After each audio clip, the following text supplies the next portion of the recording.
Assalamualaikum warahmatullahi wabarakatuh. Salam sejahtera. Nama saya Bahtiar Imani, CGP Angkatan 10 Kabupaten Wonogiri. Pada kesempatan ini akan menyampaikan tugas ruang kolaborasi modul 2.1, yaitu hasil analisis skenario implementasi pembelajaran berdiferensiasi pada jenjang sekolah dasar. Kelompok 1 terdiri dari saya sendiri Bahtiar Imani, kemudian Ibu Supriyatin, Ibu Eni Lestari, dan Pak Wahyu Supriyadi. Tugas: Anda bersama rekan kelompok akan diminta untuk menganalisis skenario pembelajaran yang mengimplementasikan pembelajaran berdiferensiasi yang beragam. Setiap kelompok hanya akan menganalisis satu skenario pembelajaran berdiferensiasi dengan bantuan pertanyaan-pertanyaan pemandu berikut ini. Yang pertama, dari skenario pembelajaran yang telah ditelaah, apakah kebutuhan belajar murid yang berusaha dipenuhi oleh guru tersebut? Yang kedua, bagaimana cara guru tersebut menentukan kebutuhan belajar muridnya? Yang ketiga, strategi pembelajaran berdiferensiasi apa yang digunakan? Yang keempat, bagaimana guru tersebut melakukan penilaian? Berikut ini adalah kisah Pak Dermawan yang akan kita analisis bersama.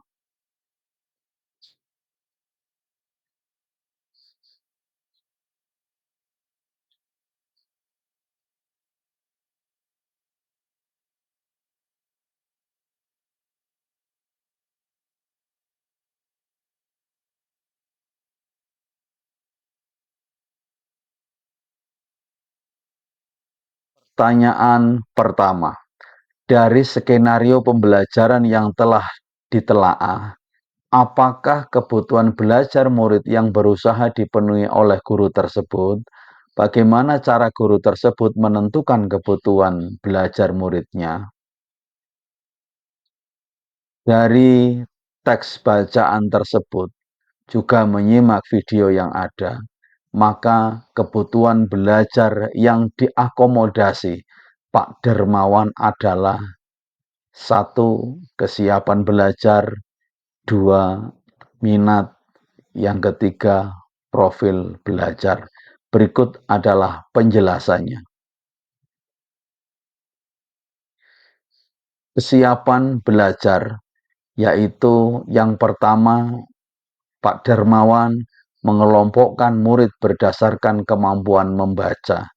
Mengelompokkan murid berdasarkan kemampuan membaca adalah salah satu cara untuk menyesuaikan dengan kesiapan belajar murid. Ini memastikan bahwa setiap kelompok dapat mengakses bahan bacaan yang sesuai dengan tingkat kemampuan mereka, sehingga mereka tidak merasa terlalu kesulitan atau terlalu mudah dengan materi yang diberikan. Hal ini dapat kita temukan di dalam teks bacaan. Disebutkan, untuk penugasan kali ini, Pak Dermawan telah mengelompokkan murid berdasarkan tingkat kemampuan murid membaca. Hal ini karena tugas pertama yang harus dilakukan oleh setiap kelompok adalah membaca materi bacaan terlebih dahulu. Yang kedua adalah menyesuaikan teks yang dibaca. Menyediakan teks dengan tingkat kesulitan yang berbeda-beda untuk disesuaikan dengan kemampuan membaca murid adalah langkah lain yang jelas mencerminkan diferensiasi berdasarkan kesiapan belajar.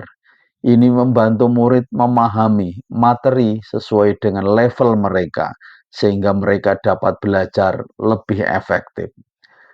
Di bacaan tersebut kita temukan dalam teks yang menyebutkan Dermawan menyesuaikan teks yang dibaca tiap kelompok dengan kemampuan membaca mereka. Yang ketiga, menyediakan video untuk murid yang membutuhkan bantuan tambahan. Pak Dermawan menyediakan video singkat tentang cara kerja sistem pencernaan yang ditonton melalui handphone. Ini adalah langkah untuk membantu murid yang memerlukan bantuan tambahan memahami konsep dengan cara yang lebih visual dan auditori. Dalam teks bacaan, untuk memperkuat hal ini bisa kita temukan di kalimat, rencananya ia hanya akan menunjukkan video itu melalui handphone jika ada murid tertentu yang masih membutuhkan bantuan lebih. Yang keempat, memberikan kosakata sederhana dan display di kelas. Menyederhanakan kosakata dan mendisplay di kelas untuk membantu murid-murid yang kesulitan memahami konsep-konsep kunci. Di dalam teks bacaan yang menyebutkan hal ini adalah kita temukan dalam kalimat membantu mereka memahami konsep-konsep kunci dengan kosakata-kosakata sederhana yang kemudian ia display di kelas. Selanjutnya adalah minat belajar. Dalam skenario yang diberikan, Pak Darmawan juga mengakomodasi minat belajar murid-muridnya melalui beberapa cara, yaitu yang pertama, menyediakan sumber belajar yang beragam. Pak Darmawan menyediakan berbagai jenis sumber belajar untuk materi tentang sistem organ pencernaan, sehingga murid dapat memilih sumber yang paling menarik minat mereka. Sumber belajar yang beragam ini memungkinkan murid-murid untuk belajar dari bahan yang sesuai dengan minat mereka, baik dari segi format maupun tingkat kesulitan. Dalam teks bacaan dapat kita temukan kalimat-kalimat yang memperkuat hal ini adalah berbagai bacaan yang memuat pembahasan tentang bagaimana organ pencernaan bekerja dari beberapa sumber. Kemudian di bacaan lain disebutkan beberapa buku bacaan dengan tingkat kesulitan berbeda-beda. Kemudian di kalimat lain juga kita temukan artikel yang ia ambil dari majalah anak. Kemudian ada juga kalimat komik sains milik salah satu muridnya. Di minggu sebelumnya ia sudah menanyakan pada murid-muridnya apakah ada yang memiliki sumber belajar yang berhubungan dengan sistem organ pencernaan. Yang kedua, membiarkan murid bebas memilih sumber belajar. Pak Darmawan memberikan kebebasan kepada murid untuk memilih sumber belajar yang ingin mereka gunakan. Ini memberikan ruang bagi murid untuk mengikuti minat mereka dalam mempelajari materi, sehingga meningkatkan motivasi dan keterlibatan mereka dalam proses pembelajaran. Dalam teks disebutkan, keputusan tentang kegiatan mana yang ingin dilakukan lebih dulu diserahkan sepenuhnya kepada murid. Di teks lain juga bisa kita temukan yang jelas mereka diberikan kesempatan melakukan kegiatan-kegiatan tersebut pada saat jam pelajaran IPA di minggu tersebut. Yang ketiga, menggunakan kegiatan yang menarik minat murid. Pak Darmawan juga merancang kegiatan pembelajaran yang memungkinkan murid untuk belajar melalui cara-cara yang menarik minat mereka, seperti membaca buku, artikel, komik, mengamati poster atau diagram, dan mewawancarai petugas UKS. Dengan menyediakan berbagai pilihan aktivitas, Pak Darmawan memastikan bahwa murid dapat memilih aktivitas yang paling mereka minati. Untuk memperkuat hal ini, kita bisa menemukan di dalam teks yang menyebutkan misalnya membaca buku, artikel, komik, dan sebagainya, mengamati poster atau diagram, mendiskusikannya, dan kemudian membuat ringkasan untuk menunjukkan pemahaman tentang isi poster tersebut, mewawancarai petugas UKS, menjawab kartu pertanyaan. Yang keempat, menggunakan video untuk menarik minat. Selain menyediakan bahan bacaan, Pak Darmawan juga menggunakan video sebagai salah satu sumber belajar. Ini dapat menarik minat murid yang mungkin lebih menyukai visual dan audio dalam proses belajar mereka. Untuk memperkuat ini, bisa kita ambil di dalam teks yang menyebutkan rencananya ia hanya akan menunjukkan video itu melalui handphone jika ada murid tertentu yang masih membutuhkan bantuan lebih. C. Profil belajar. Dalam skenario pembelajaran yang diberikan, Pak Darmawan mengakomodasi berbagai profil belajar murid yang meliputi gaya belajar visual, auditori, dan kinestetik. Dalam profil belajar visual, maka murid dengan gaya belajar visual ini diakomodasi melalui berbagai cara yang memungkinkan mereka memahami materi melalui penglihatan. Yang pertama, Pak Darmawan melakukannya dengan memperlihatkan gambar dan diagram. Di dalam bacaan disebutkan sebuah poster diagram yang menunjukkan bagian-bagian organ pencernaan yang dipinjam dari perpustakaan. Yang kedua, membaca buku beragam.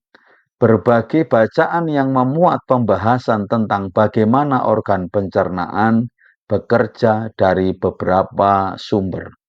Beberapa buku bacaan dengan tingkat kesulitan berbeda-beda yang juga ia pinjam dari perpustakaan yang memuat informasi tentang cara kerja sistem organ pencernaan. Kemudian selanjutnya dengan melihat video, yaitu mengunduh lewat handphonenya sebuah video singkat yang menjelaskan tentang bagaimana organ pencernaan bekerja. Yang kedua, profil belajar auditori. Murid dengan gaya belajar auditori diakomodasi melalui penjelasan verbal dan interaksi yang melibatkan mendengarkan. Yaitu yang pertama, mendengarkan penjelasan.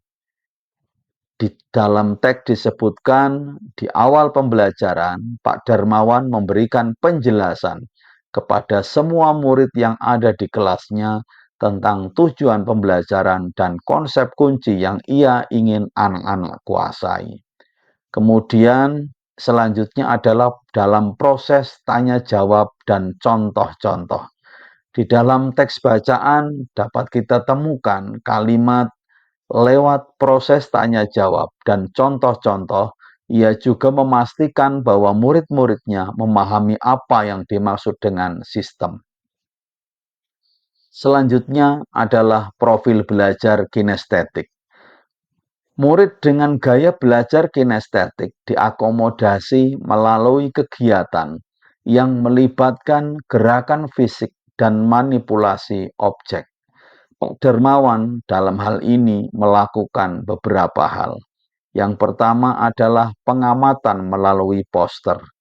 Dalam kalimat teks disebutkan mengamati poster atau diagram, mendiskusikannya, dan kemudian membuat ringkasan untuk menunjukkan pemahaman tentang isi poster tersebut.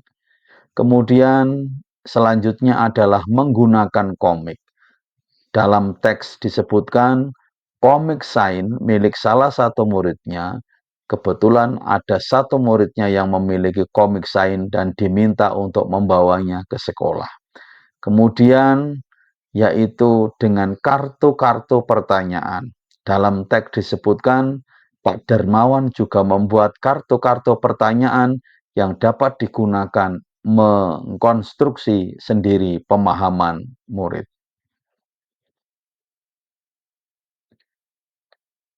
Selanjutnya, bagaimana cara guru tersebut menentukan kebutuhan belajar muridnya? Cara yang sistematis dan berfokus pada penyesuaian pembelajaran berdasarkan kemampuan dan preferensi masing-masing murid, yaitu: satu, mengelompokkan murid berdasarkan kemampuan membaca. Dua, menyediakan berbagai sumber belajar dengan tingkat kesulitan berbeda. Tiga, observasi dan pemantauan selama proses belajar. Empat, menyediakan kartu-kartu pertanyaan untuk mengkonstruksi pemahaman. Lima, penggunaan video untuk bantuan tambahan. Yang keenam, penilaian berjenjang atau tiered assessment.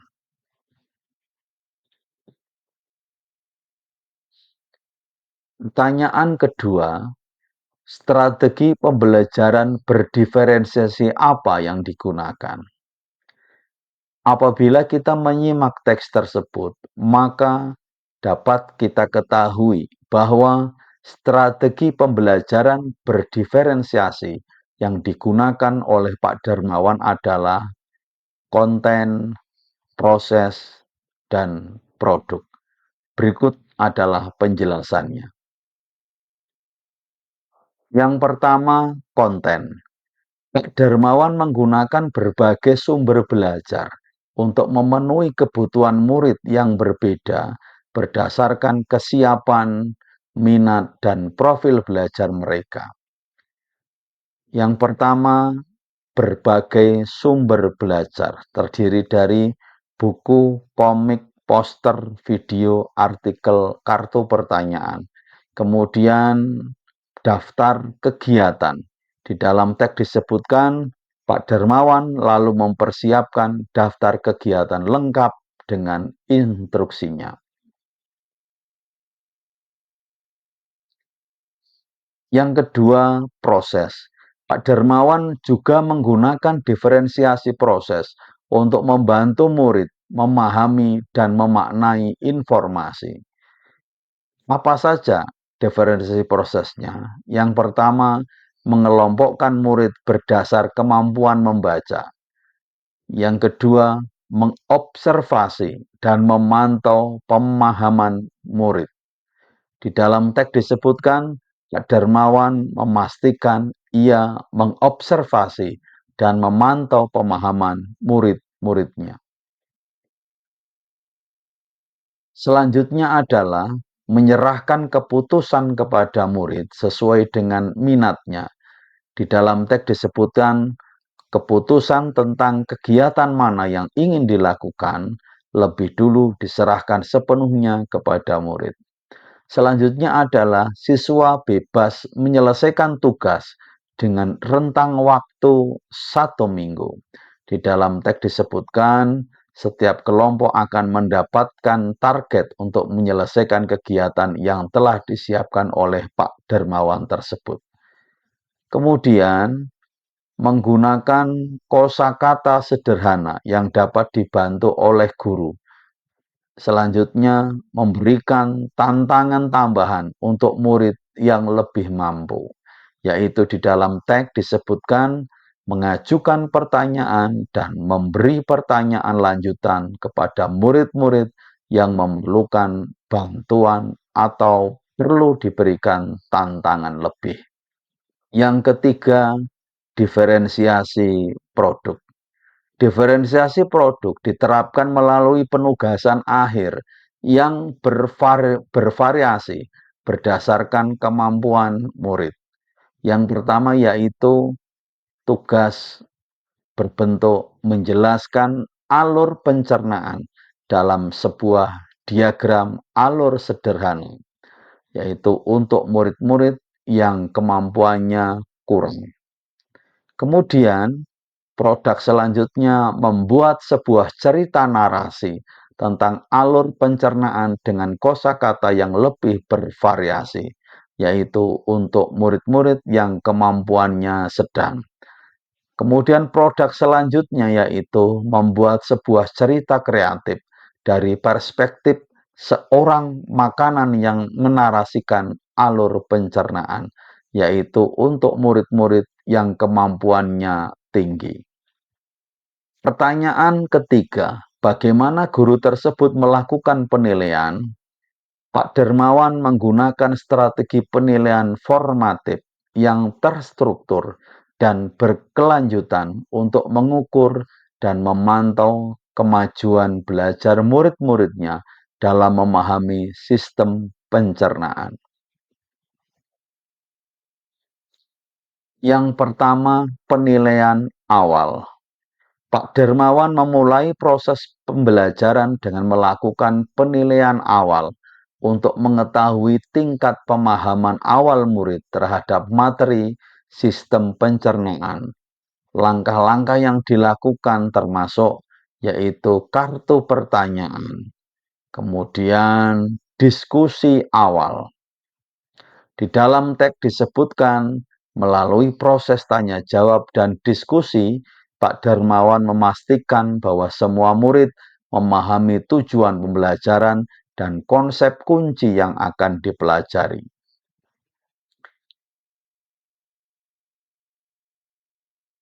Yang kedua, penilaian proses.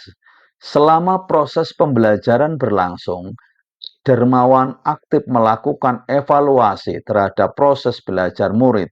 Langkah-langkah yang dilakukan meliputi observasi aktif, kemudian pertanyaan pemandu.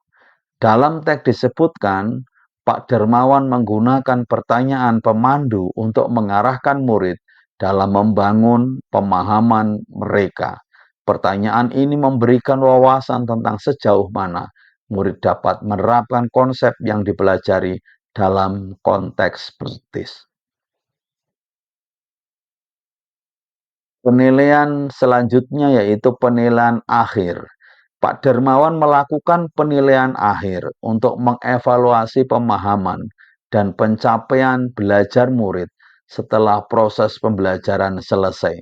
Langkah-langkah yang dilakukan termasuk yaitu penugasan berjenjang. Ada untuk kemampuan kurang, kemampuan sedang, dan kemampuan tinggi. Darmawan juga melakukan umpan balik, yaitu Pak Darmawan memberikan umpan balik terhadap produk akhir yang dibuat oleh murid. Umpan balik ini tidak hanya memberikan evaluasi terhadap kualitas produk, tetapi juga mengarah pada langkah-langkah perbaikan dan pengembangan lebih lanjut. Kesimpulannya adalah dengan menggunakan strategi penilaian formatif yang terstruktur dan berkelanjutan ini, Pak Dermawan dapat memantau kemajuan belajar murid-muridnya secara efektif. Pendekatan ini membantu dalam memberikan dukungan yang tepat kepada setiap murid sesuai dengan kebutuhan mereka, sehingga meningkatkan efektivitas pembelajaran sistem pencernaan di kelasnya.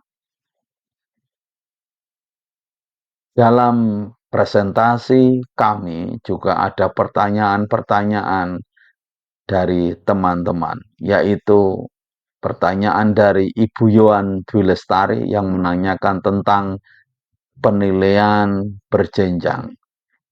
Kemudian pertanyaan dari Bapak Sudarto tentang penilaian kartu pertanyaan. Pada sesi tanya jawab ini, penilaian berjenjang dibagi menjadi 3, yaitu untuk kategori mudah, kategori sedang, dan kategori sulit. Pada kategori yang mudah, tugas-tugasnya juga dibuat mudah. Kemudian pada kategori sedang, tugas-tugasnya juga dibuat sedang. Dan pada kategori sulit, tugas-tugasnya dibuat tinggi, yaitu kemampuan kurang menjelaskan alur pencernaan dalam diagram sederhana, kemudian kemampuan sedang membuat cerita naratif, kemudian untuk kemampuan tinggi membuat cerita kreatif dari perspektif objek makanan yang menjelaskan alur pencernaan secara mendalam dan kreatif. Kemudian terkait dengan kartu yang digunakan adalah dalam rangka untuk mengetahui sejauh mana murid menguasai materi pembelajaran, sehingga kartu tersebut adalah berguna untuk merekonstruksi pemahaman murid tersebut. Demikian yang saya sampaikan, kurang lebihnya mohon maaf. Assalamualaikum warahmatullahi wabarakatuh.